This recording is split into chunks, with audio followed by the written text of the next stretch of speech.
亲爱的朋友们，欢迎来到微光夜读。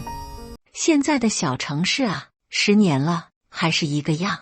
表哥陈浩边喝酒边趾高气昂地对我说道：“我跟小丽在陆家嘴的房子，从窗户看出去就是东方明珠，晚上灯一开，那才叫大都市。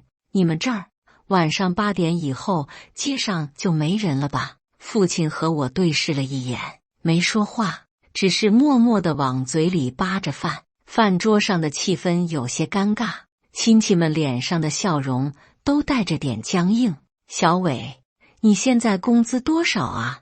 陈浩把目光转向我。在上海，我公司里刚毕业的大学生，起薪都比你现在高吧？要不，我给你在上海找个工作。我放下筷子，擦了擦嘴，对他笑了笑。表哥，这周末有空吗？带嫂子和孩子去我那儿坐坐吧。陈浩愣了一下，随即嘴角勾起一抹了然的笑意。行啊，我也想看看你在老家过的是什么神仙日子。接下来开始我们本期故事，记得点击订阅并开启小铃铛。3月末的傍晚，城里最好的饭店福满楼的包厢里，灯火通明，人声鼎沸。今天是给奶奶过的70大寿，7大姑8大姨，能来的亲戚都来了，满满当当坐了2大桌。我表哥陈浩无疑是全场的焦点，他今天特意从上海飞回来，一下飞机就直奔饭店，人还没到，他托运回来的几箱法国红酒和澳洲龙虾就已经先送到了后厨。哎呀，小浩，你回来就回来，还带这么多东西，太破费了。戴姨，也就是陈浩的妈妈，嘴上虽然在埋怨，但脸上的褶子都笑成了一朵菊花。陈浩穿着一身剪裁得体的深灰色西装，没打领带，领口随意地解开2颗扣子，手腕上那块百达翡丽的表在灯光下闪着低调而昂贵的光。他摆了摆手，姿态潇洒地说：“妈，这算什么？1年到头也难得回来一次，孝敬奶奶是应该的。再说了，这些东西在上海都是家常便饭，不值几个钱。”他说着，熟练地用开瓶气啵的一声打开一瓶红酒，给桌上的长辈们挨个倒上。叔叔阿姨，你们尝尝这个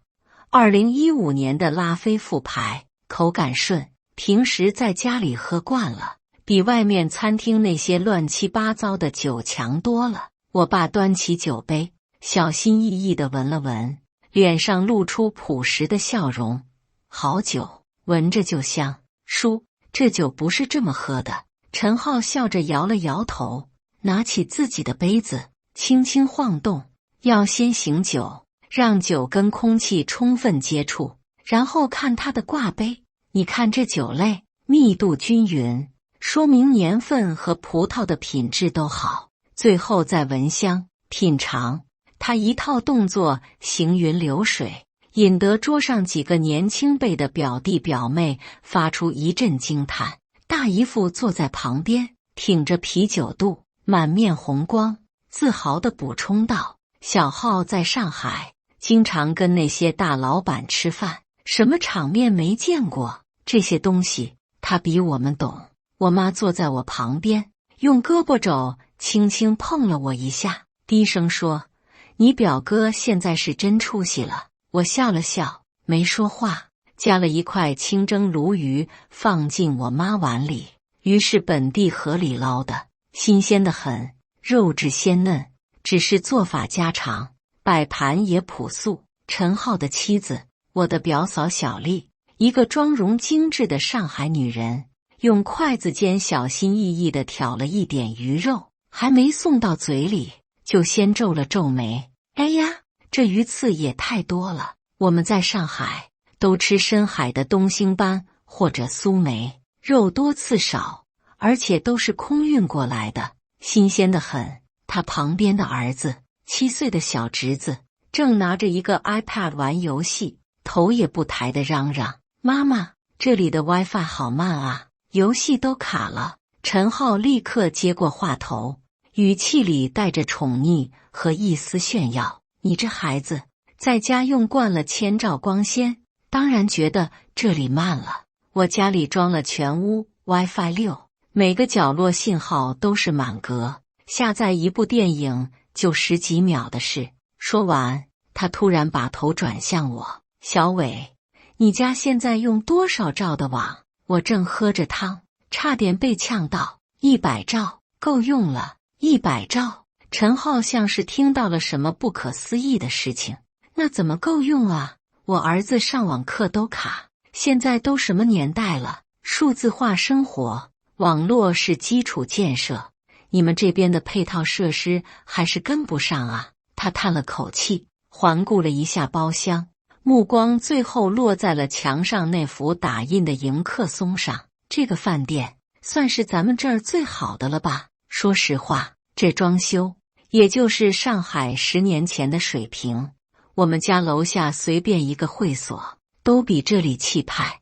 他端起酒杯，抿了一口，继续说道：我跟小丽在陆家嘴的那个房子买的时候，1平米15万，现在已经涨到20万了。280平，4室2厅，请的香港的设计师，光设计费就花了100多万，全屋智能家居，德国米勒的厨电，意大利的沙发，从窗户看出去，黄浦江、东方明珠、金茂大厦，一览无余。他一边说，一边拿出他的最新款 iPhone， 划开屏幕，点开相册，递给桌上的亲戚们传看。你们看，这是我们家客厅，这是书房，这是我儿子的房间。晚上灯一开，外面的夜景，那才叫魔都。照片上确实是豪宅，装修的金碧辉煌，像个5星级酒店的总统套房。亲戚们一边看，一边发出啧啧的赞叹声。太漂亮了，跟皇宫一样。小浩真是有本事，在上海买这么大的房子，得多少钱啊？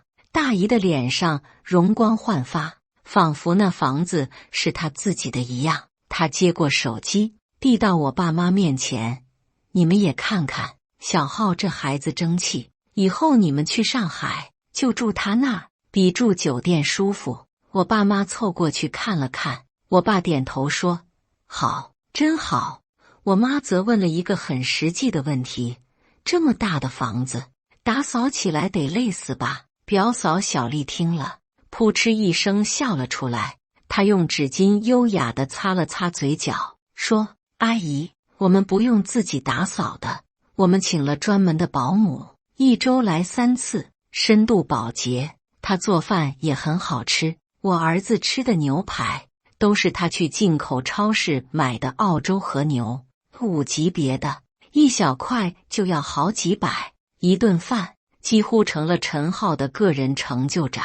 从房子、车子到儿子的教育，再到他们夫妻俩的社交圈子，他口中不断冒出各种奢侈品品牌、昂贵的餐厅名字和我们这些小城市居民闻所未闻的生活方式。他说他上周末刚跟朋友去了趟赛车场，体验了一把法拉利，还有小丽上个月刚飞了趟巴黎，看了一场时装秀。另外他儿子上的国际学校，1年学费就要30万，同学的家长非富即贵，随便一个都是上市公司的老板。整个饭桌上，他说的越多，其他人就越沉默。长辈们脸上是欣慰又带点羡慕的复杂神情，而我们这些平辈则大多是低头吃饭，偶尔附和2句。我能感觉到陈浩的目光时不时的会落在我身上。我们俩从小一起长大，以前关系还不错。他学习比我好，考上了上海的名牌大学，毕业后留在了那里。后来认识了富家女小丽，结婚后进了岳父的公司，从此人生像开了挂一样。而我大学毕业后就回了老家，在事业单位找了份清闲的工作，每天朝九晚五，工资不高，生活平淡。在陈浩和他身后代表的那个光鲜亮丽的世界面前，我的人生轨迹显得如此的暗淡无光，甚至有点失败。小伟，你现在工资多少啊？酒过三巡，陈浩终于把话题正式引到了我身上，他的脸上带着微醺的红晕，语气里却是一种居高临下的关切。我还没开口，我爸就抢着说，他那点死工资一个月也就7、8千，在我们这小地方算过得去了。7、8千，陈浩的眉毛挑得老高。人民币？我爸点了点头。陈浩夸张地笑了起来，叔，不是我说，7、8千在上海，连我们家一个月的物业费都不够。我公司里刚毕业的大学生，实习期都不止这个数。小伟，你可是985毕业的，怎么能这么没追求呢？我心里有点不舒服，但脸上还是挂着笑。挺好的，小城市生活压力小，那是没见过世面。陈浩喝了一大口酒，把杯子重重地放在桌上。男人嘛，还是要往高处走。你看看你，快30了，车子还是那辆开了5、6年的国产车。对象找了没有？我妈赶紧打圆场，再谈了。陈浩的兴趣更浓了。哪家的姑娘啊？干什么工作的？家里条件怎么样？小伟，我跟你说，找对象可不能马虎，圈子很重要。像我跟小丽，我们身边的朋友，家里条件都差不多的，这样以后大家才有共同话题，资源也能互换。我感觉我爸的脸已经有点挂不住了，他端起酒杯，想岔开话题。来，小浩，我们再喝一个。别啊，叔。陈浩摆了摆手，身体前倾，紧紧地盯着我。我这是为小伟好，他是我亲表弟，我能不盼着他好吗？小伟，要不这样，你辞了这边的工作，来上海，我给我岳父说一声，在我们公司给你安排个职位，先从部门经理干起，年薪给你开30万，你看怎么样？他这话说的声音很大，整个包厢的人都听见了，所有人的目光都聚焦在我身上。我深吸了一口气，压下心头那股翻涌的情绪。我看着陈浩那张因为酒精和优越感而涨红的脸，忽然觉得有点可笑。我放下筷子，用餐巾纸慢条斯理地擦了擦嘴，然后我抬起头，对他露出了一个平静的微笑。表哥，谢谢你的好意，不过我在老家待得挺舒服的。我顿了顿，继续说道，对了，你这次回来，周末有空吗？周末有啊。陈浩不明所以，怎么了？带上表嫂和小侄子去我那儿坐坐吧。我的语气很轻松，就像邀请他去路边摊吃碗面一样。陈浩愣了一下，随即他那了然于心的笑容又浮现在脸上。他大概是以为我不堪受辱，想带他去看看我那个几10平米的老破小，展示一下我安贫乐道的生活态度，挽回一点可怜的面子。行啊，他爽快地答应了，声音里带着一丝玩味。我倒要看看你小伟在老家过的是什么神仙日子。饭桌上的气氛因为我这个突兀的邀请变得更加微妙起来，寿宴不欢而散。回家的路上，我开着我那辆陈浩口中的国产破车，父母坐在后排，一路沉默，车里的空气压抑得像块湿透了的海绵。儿子，你明天就跟小浩说，你周末要加班，去不了了。终于，我妈忍不住开口了，声音里满是愁绪。你带他去你那个小房子干什么？还不够他笑话的。你没看你大姨那得意的样子，尾巴都快翘到天上去了。我爸也叹了口气，小浩这孩子现在变得太势利了，你别跟他一般见识，就当他喝多了说胡话。我从后视镜里看着父母忧心忡忡的脸，心里一阵发酸。我知道他们不是怕我丢脸，是怕我受委屈。爸妈，没事。我尽量让自己的声音听起来轻松。我就是想请他吃顿家常便饭，大家亲戚聚一聚，他爱怎么想就怎么想，我还能少块肉吗？你这孩子就是死要面子活受罪。我妈的语气重了些，我没再争辩，有些事现在说不清楚，等他们看到了，自然就明白了。接下来的2天，陈浩一家住在大姨家。我们这个小城不大，关于表哥衣锦还乡并且要提携我的消息，很快就在亲戚圈子里传开了。我好几个亲戚都打来电话，旁敲侧击地问我是不是真的要去上海发展了，言语之间充满了羡慕和一种你小子终于开窍了的欣慰。周6早上，阳光明媚，我刚起床就接到了陈浩的电话。喂，小伟啊，今天是你那儿吧？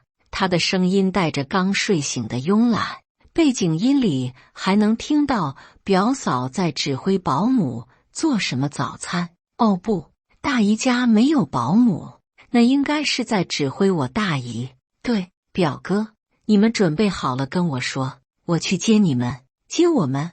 你那车能坐下我们一家3口吗？后排挤不挤啊？我儿子坐车可挑剔了，他的语气里充满了理所当然的挑剔。坐得下，我耐着性子说，行吧。他似乎有些勉强。那你那个地方好不好停车？我跟你说，我这次回来开的是我岳父的奔驰 S 级，底盘低，路要是不好，我可不敢开过去，刮一下补个漆都得好几万。我听着电话差点笑出声。他根本就没打算坐我的车，而是想开着他的豪车去我的老破小面前来一次全方位的降维打击。路很好，你放心开，车位也多的是。我说那就好，我们吃完早饭就出发，你把地址发给我。说完他就挂了电话，干脆利落。我把定位发了过去，那是一个离市区大概40分钟车程的地方，地图上显示为清风涧生态农庄。过了大概1个小时，我爸妈的电话就追过来了。儿子，你怎么回事啊？你让小浩去什么农庄啊？我妈的声音又急又气。你大姨刚打电话来跟我炫耀，说小浩要开着大奔带他们去你请客的农家乐玩。你哪来的钱请他们去那种地方？那种地方死贵死贵的，一顿饭不得好几千。我哭笑不得。妈，你别急，不是农家乐，就是我住的地方。你住的地方？你什么时候搬去乡下了？你那个房子不要了？1、2句说不清楚。妈，你们也准备一下，我等会儿过来接你们一起过去。我们去做什么？去看你丢人现眼吗？我头疼地揉了揉太阳穴。妈，你就相信我一次行不行？总之，你们来了就知道了。挂了电话，我简单的收拾了一下，换了身干净的休闲装，然后开车去父母家。我到楼下的时候，我爸妈已经等在那儿了，2个人都是一脸视死如归的表情。我妈手里还提着一个布袋子，里面鼓鼓囊囊的。妈，你拿的什么？我问。还能是什么？怕你钱不够，我把家里的存折都带上了。我妈没好气地把袋子扔到后座。我看着他们，心里又好笑又感动。爸妈，放轻松，就是去我那儿过个周末，没那么夸张。我发动了车子，车子驶出市区，往郊外的方向开去。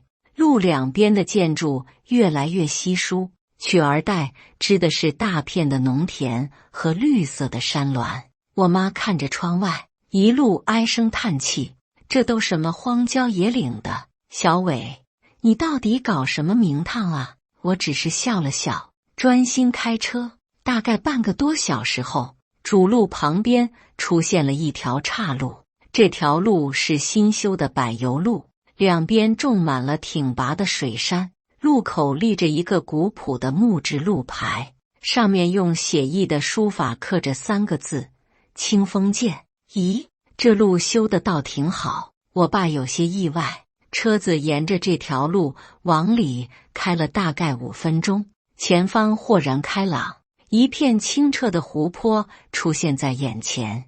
湖边是修剪整齐的草坪，远处是连绵的青山，而就在湖边不远处，一栋现代风格的建筑静静地矗立着。那栋建筑主体是2层，设计得非常简约，大面积的落地玻璃和原木色的外墙装饰，让它完美地融入了周围的自然环境。建筑前面是一个巨大的院子，一半是花园，种满了各种我妈也叫不上名字的花草，另一半则是一片打理得井井有条的菜地。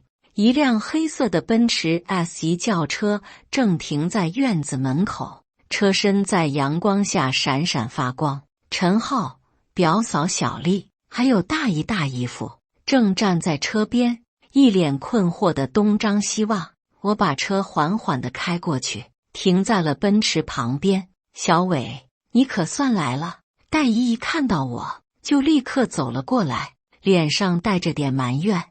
你发的这是什么地址啊？我们跟着导航开过来，越开越偏，还以为走错了。这是什么地方啊？一个农家乐。陈浩也走了过来，他上上下下打量了一下眼前的建筑，皱着眉头说：小伟，你请客就请客，没必要找这么个前不着村后不着店的地方吧？这万一吃坏了肚子，去医院都得半天。而且这地方看起来正规吗？有营业执照吗？表嫂小丽则抱着胳膊站在远处，脸上是毫不掩饰的嫌弃。我下了车，没理会他们的疑问，而是径直走到那扇厚重的木门前，从口袋里掏出一串钥匙。在他们惊愕的目光中，我把钥匙插进锁孔，轻轻一拧，咔嗒一声，门开了。我转过身，对着他们露出了和那天在饭桌上一模一样的平静的微笑。表哥、嫂子、戴姨、大姨夫，还有爸妈，欢迎来到我的家。空气仿佛凝固了，所有人都愣在原地，像被人按下了暂停键。戴姨张着嘴，脸上的表情从埋怨变成了错愕。陈浩紧锁的眉头还没来得及松开，就僵在了脸上。表嫂小丽那嫌弃的表情也瞬间凝固，看起来有些滑稽。我爸妈更是目瞪口呆，我妈手里那个装着存折的布袋子啪的一声掉在了地上，她都浑然不觉。这是你家？陈浩的声音干涩，像是从喉咙里硬挤出来的。他指着眼前这栋占地面积起码有上千平米的院子和房子，眼神里充满了难以置信。是啊，我推开大门，做了一个请进的手势。进来坐吧，外面晒。他们机械地迈开步子，像一群梦游的人，跟着我走进了院子。一进院门，是一条用青石板铺成的小路，小路左边是那个生机勃勃的花园，玫瑰、绣球、鸢尾，各种颜色的花朵竞相开放，空气中都飘着淡淡的香气。小路右边是那片菜地，番茄、黄瓜、茄子、辣椒都长得格外喜人，绿油油的叶子上还挂着清晨的露珠。哇，爸爸，你看，有蝴蝶！一直沉默的小侄子突然兴奋地叫了起来，挣脱他妈妈的手，朝着花丛跑了过去。表嫂小丽下意识地想去抓他，嘴里喊着小心，别把衣服弄脏了。但小侄子已经像只快乐的小鸟，在花丛间追逐着一只凤尾蝶，发出了在城市里从未有过的清脆笑声。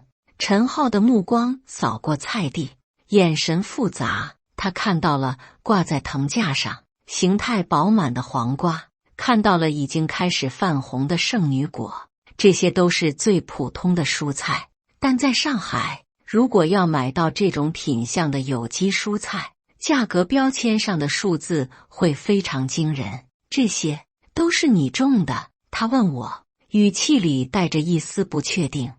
随便种种，自己吃。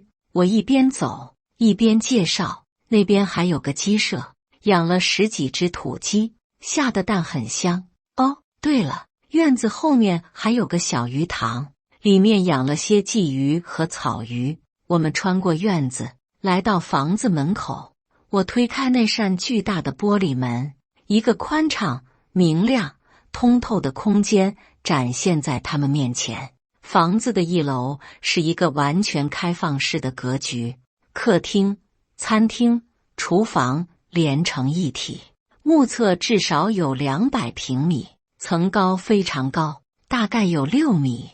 一面墙几乎完全由落地玻璃构成，正对着外面的湖光山色。装修风格是极简的原木风，没有陈浩家那种金碧辉煌的压迫感，但处处都透着质感和品味。地面是温润的实木地板，踩上去一点声音都没有。天花板上没有装主灯，而是用了很多隐藏式的灯带和射灯，让光线显得非常柔和。客厅里摆着一套米白色的布艺沙发，看起来就非常舒适。沙发前面没有电视，而是一整面墙的书架，上面密密麻麻地摆满了各种书籍，从文学、历史到设计、建筑，门类齐全。书架前还有一个投影幕布，显然是需要时才会放下来。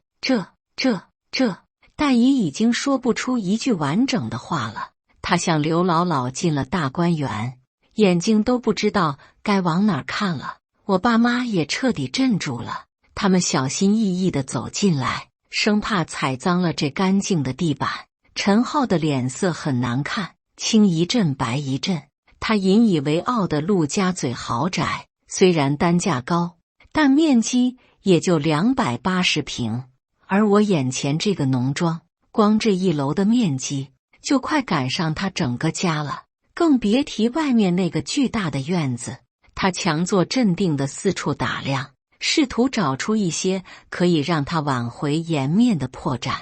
他的目光落在了开放式厨房，厨房里有一个巨大的中岛台，台面是完整的一块岩板，各种厨具电器都嵌入在橱柜里，看起来非常整洁。你这套厨电什么牌子的？陈浩走了过去，像是想从品牌上找到突破口。没什么牌子，国产的。我走到中岛台边，按下一个按钮，一台咖啡机缓缓升起。我觉得挺好用的，我熟练的磨豆、压粉、萃取，很快2杯香气四溢的拿铁就做好了。我递了一杯给我爸，又递了一杯给陈浩，尝尝自己烘的豆子。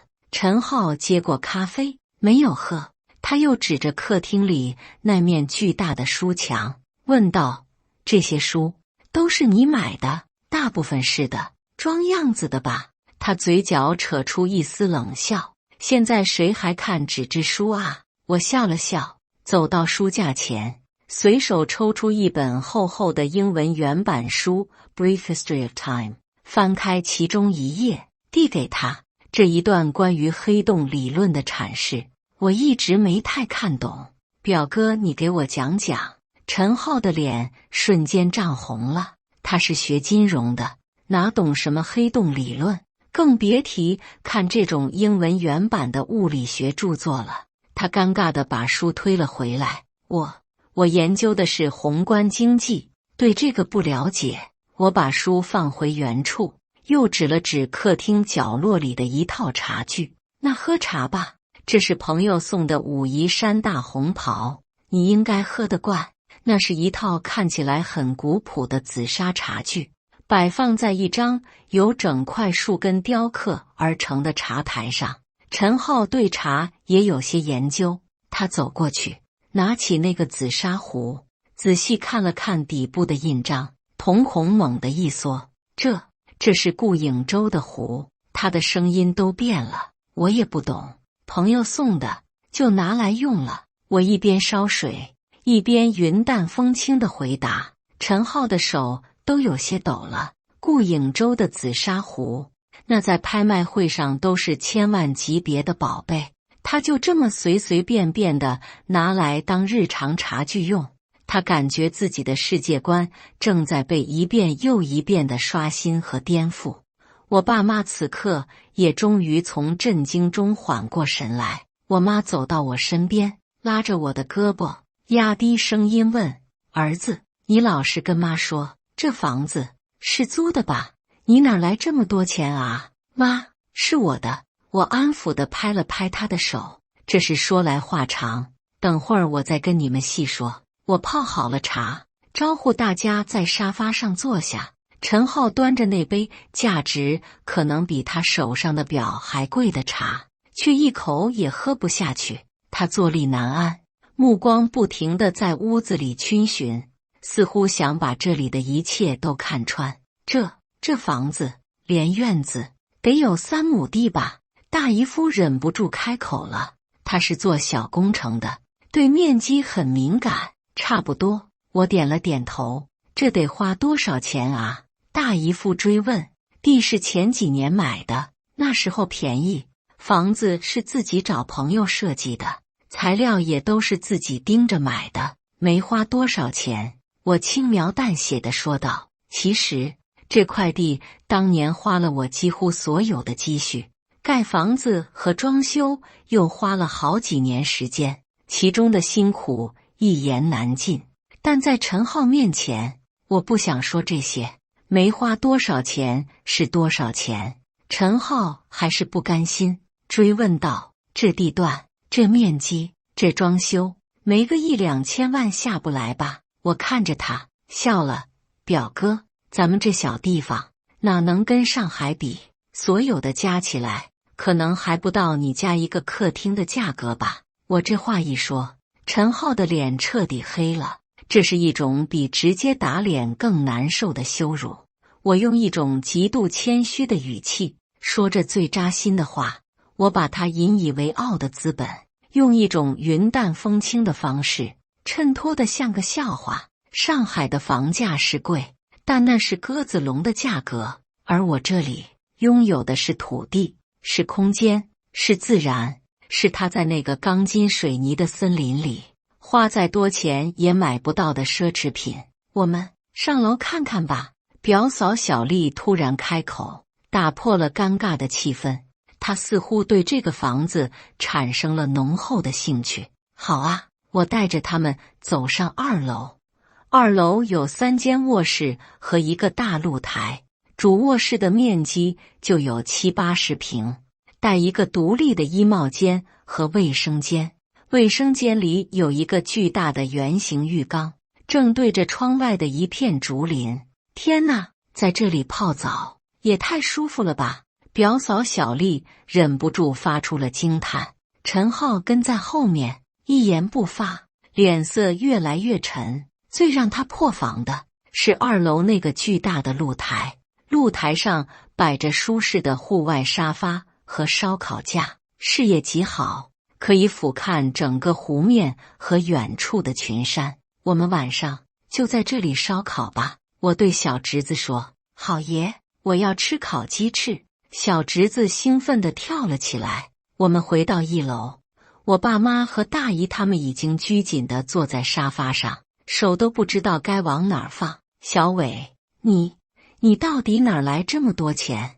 我妈终于把心里的疑问问了出来，声音里带着一丝不安。你不会是做了什么违法的事情吧？我哭笑不得。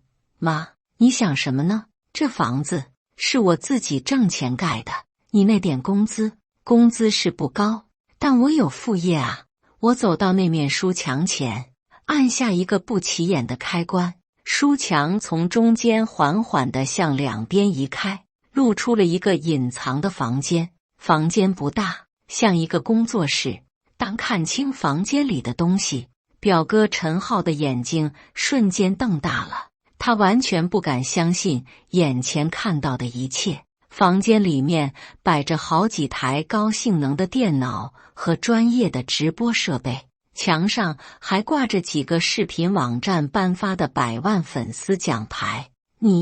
你是那个山野老饕？他指着我，声音颤抖，脸上写满了不可思议。山野老饕是一个这几年在美食圈异军突起的视频博主，他从不露脸，视频内容就是在这个山清水秀的农庄里，用自己种的食材做各种精致又接地气的美食。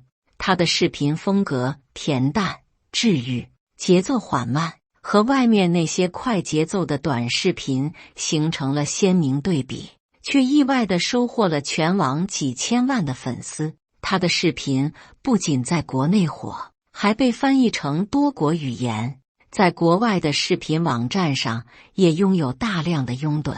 据说，光是广告和带货的收入，一年就高达8位数。无数粉丝都在猜测山野老饕到底是谁，把他想象成一个退隐山林的仙风道骨的大师。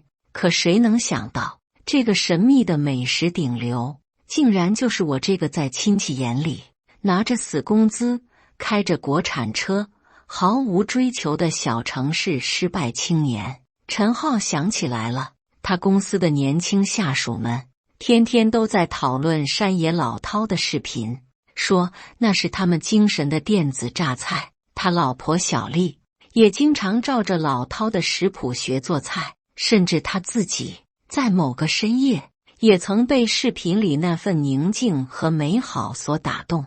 他怎么也无法把眼前这个土里土气的表弟和那个在网络世界里呼风唤雨的神秘人联系在一起。这怎么可能？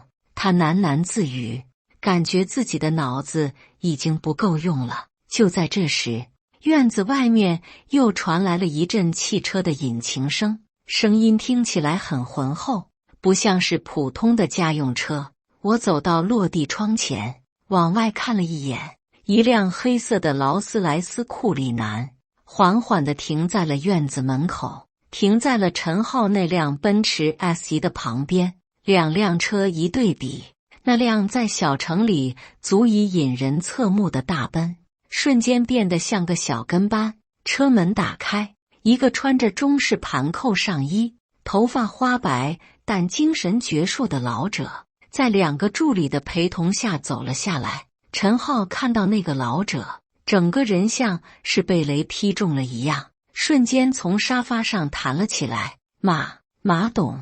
他的嘴唇哆嗦着，眼睛瞪得像铜铃。那个被他称为马董的老者，是国内互联网巨头腾云集团的创始人马腾云，一个跺一跺脚，整个中国商界都要抖3抖的传奇人物，也是陈浩的岳父。花了9牛2虎之力，托了无数关系，都想见上一面，谈一笔投资，却连对方秘书的电话都拿不到的神龙见首不见尾的大人物。而此刻，这位大人物正站在我家的院子门口，中气十足地喊道：“小张啊，我闻着你这院子里的菜香就过来了，今天中午给我做个油焖春笋，再炖个土鸡汤，没问题吧？”我放下手中的茶杯，朝门口走去。马叔，您怎么过来了？不是说好了明天吗？我打开院门，笑着迎接这位商界传奇。哎呀，在酒店待着闷得慌，想着你这儿空气好，就提前过来了。马腾云爽朗地笑着，拍了拍我的肩膀。再说了，想你那手艺想得紧啊，上次你做的那个白切鸡，我回去后让酒店大厨照着做了10几次，都不是那个味儿。我回头看了一眼客厅里的众人，陈浩已经彻底石化了。大姨和表嫂小丽张着嘴，像2尊雕像。我爸妈虽然不认识马腾云，但看陈浩的反应，也知道来了个了不起的大人物。马叔，家里来了亲戚，今天可能有点乱，我有些不好意思。亲戚，那更好啊，热闹。马腾云摆摆手，我最喜欢这种家庭聚会的氛围了。在商场上待久了，就想体验体验普通人家的温暖。我只能硬着头皮把马腾云引进了客厅。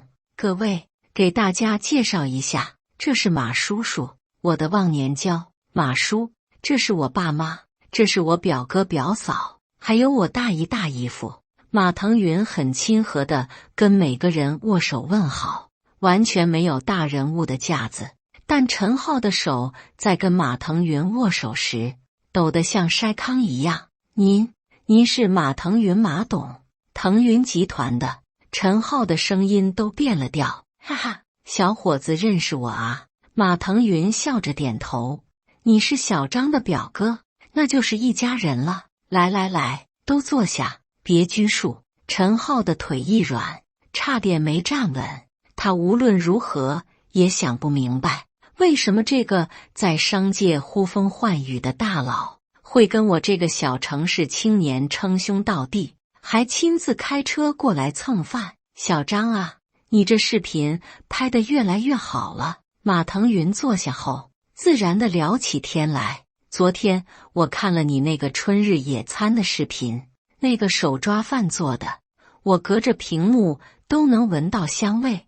我们公司的小年轻现在都成了你的脑残粉，天天在公司群里分享你的视频。马叔过奖了，就是随便拍拍。我给马腾云倒了杯茶。随便拍拍？你知道你现在的商业价值有多高吗？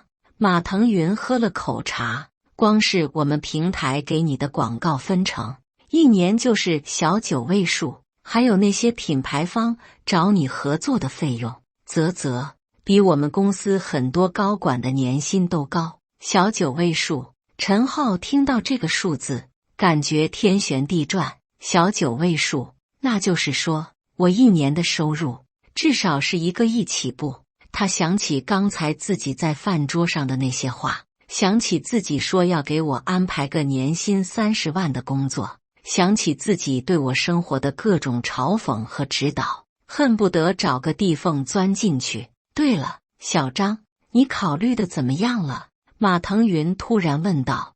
我说的那个文创产业园项目，如果你点头，我们就在你们这个市里投资建设，打造一个以你为核心的文化 IP 产业链，保守估计能带动当地至少1万人就业，年产值几10个亿。我摇摇头，马叔，我还是那个想法，我就想安安静静地拍我的视频，过我的小日子，商业化的事情还是算了。你这孩子格局太小了。马腾云有些恨铁不成钢。你知道你现在的影响力有多大吗？你一条视频能影响几千万人的生活方式，如果你愿意，完全可以打造一个商业帝国。我不想要商业帝国，我就想要现在这样的生活。我很坚定。马腾云叹了口气，行吧，我也不勉强你。不过话说回来，你这种心境确实难得。现在的年轻人哪个不是削尖了脑袋往上爬？像你这样有了成功的机会还能保持初心的，真的不多了。他转头看向陈浩，小伙子，你在上海做什么工作？陈浩结结巴巴地回答，我在一家投资公司工作。哦，哪家公司？我在上海也有些朋友。马腾云随口问道。陈浩报了公司名字。马腾云点点头，听过，不过规模不大。你们公司想做大，可以考虑跟我们合作。我让我助理给你们老板联系一下。陈浩激动得差点跳起来。他岳父花了无数心思都见不到的人，现在主动说要跟他们公司合作，这要是成了，他在公司的地位，甚至在岳父心中的地位，都会发生天翻地覆的变化。谢谢马董，谢谢马董。陈浩连连鞠躬，如果有机会合作，我们公司一定全力配合。别谢我，要谢就谢你这个好表弟。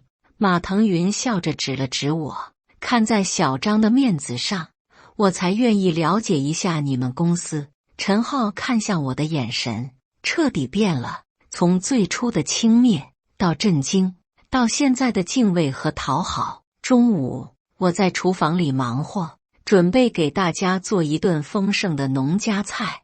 马腾云坚持要在厨房里帮忙，他说看我做菜是一种享受。陈浩也厚着脸皮跟了进来，说要学习学习。小张，你这手艺真的是天赋异禀。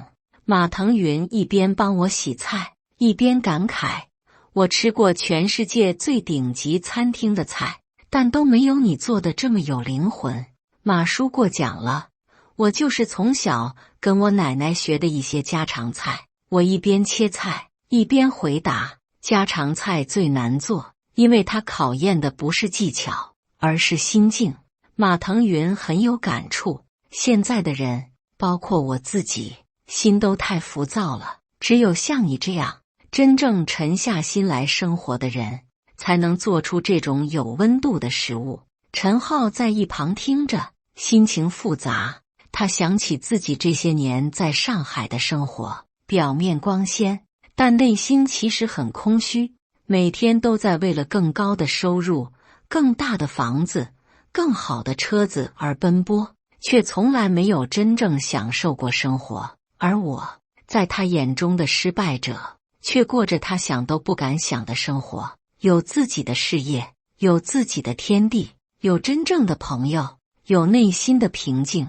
表弟，我之前说话有些不合适，你别往心里去。陈浩终于开口道歉了，我停下手中的动作，看着他，表哥，我们是亲戚，没有什么过不去的。我是真的没想到。陈浩苦笑着摇头，我以为我在上海混得不错，现在才发现，我连你的车尾灯都看不到。每个人的路不一样，没有高低之分。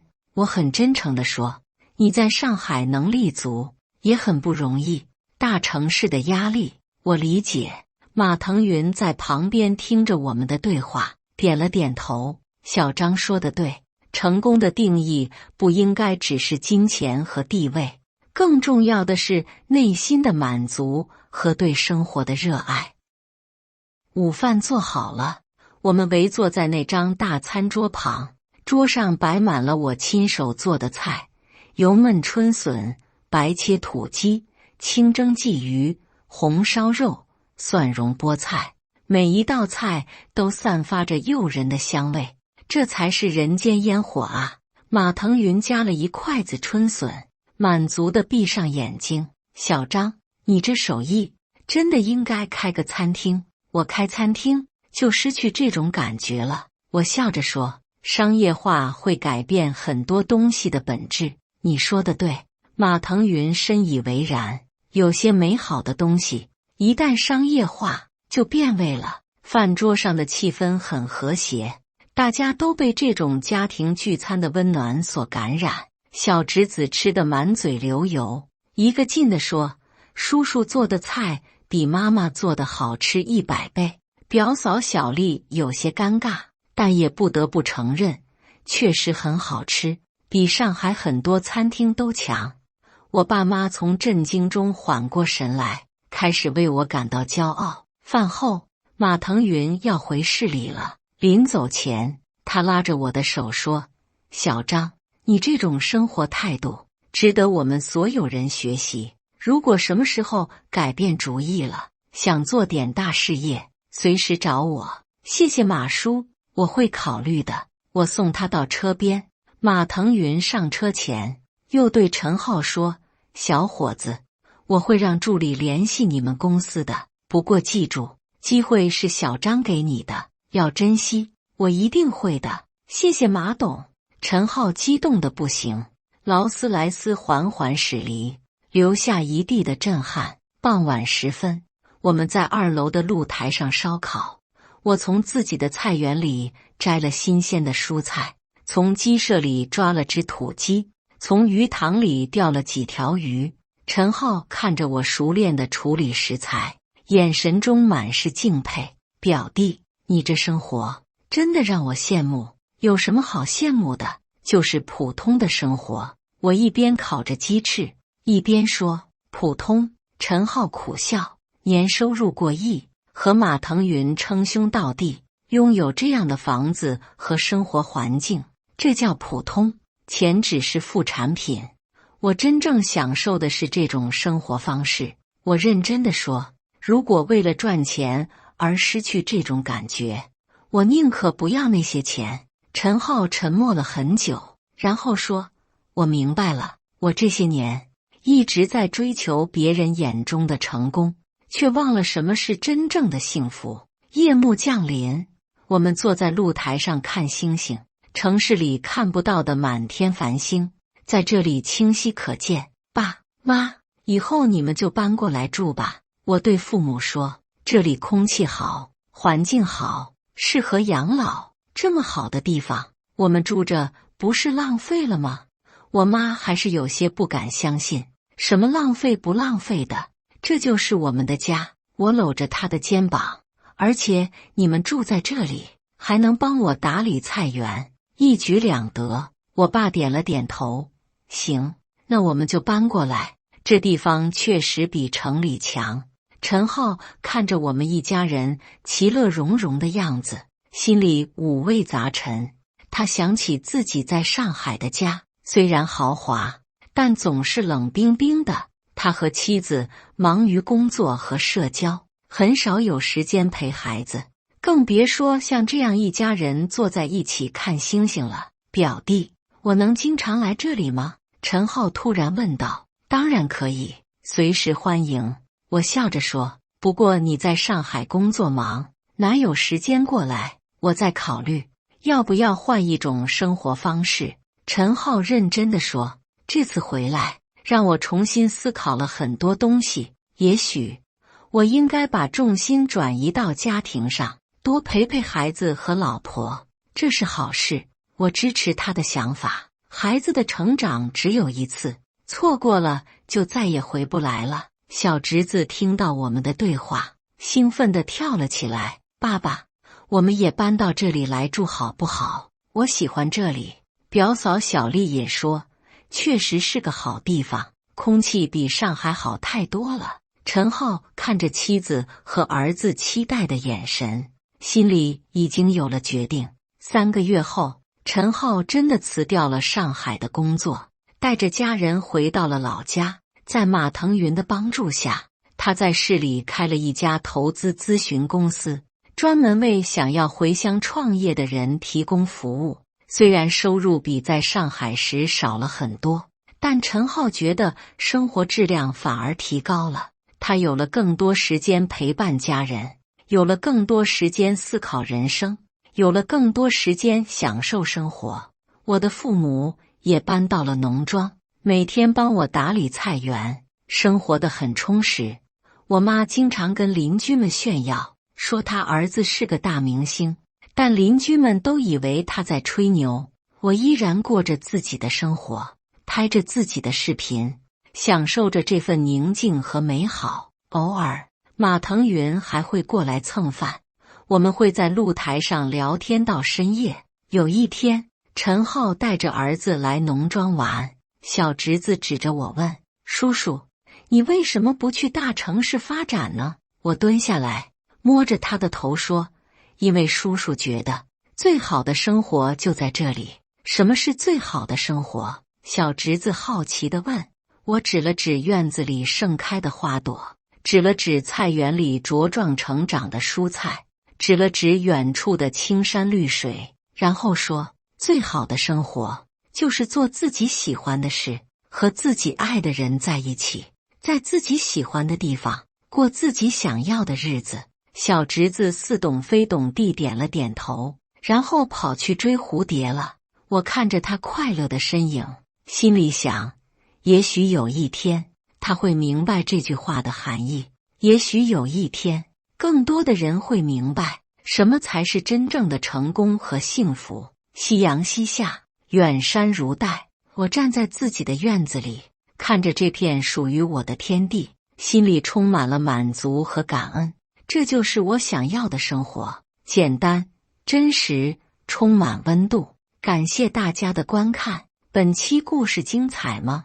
欢迎大家在下方评论区吐槽。如果你喜欢这类故事，记得点击订阅微光夜读，并分享给更多的人，这会对我帮助很大。再次感谢大家的观看。